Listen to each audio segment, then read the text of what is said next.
way to the hardware store. I'm so old, I should say I lived at a time.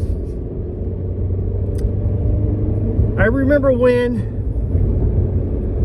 you could need a part for something, like a idler pulley for a belt, or some sort of bracket, or some gizmo or widget. And let's say it's a $25, you saw the catalog, which is pre-internet. It's I think the early 90s, prior to that. But you could find this part, this item you need to purchase, some sort of tool, and instead of actually buying the item, you could go to your local hardware store and actually buy enough pieces to create that item, and actually do it cheaper. Because we used a lot of old equipment in our business. You still do. Sometimes parts just weren't available. But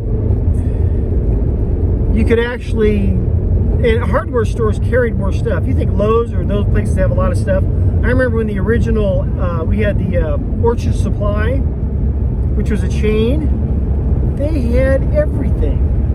It was unlimited what you could build with the resources they had available.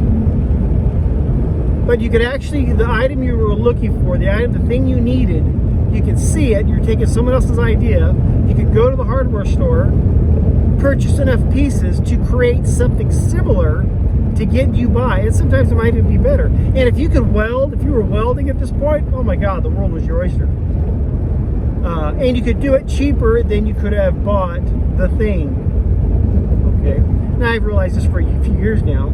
I see something and I'm like, well, I could create that.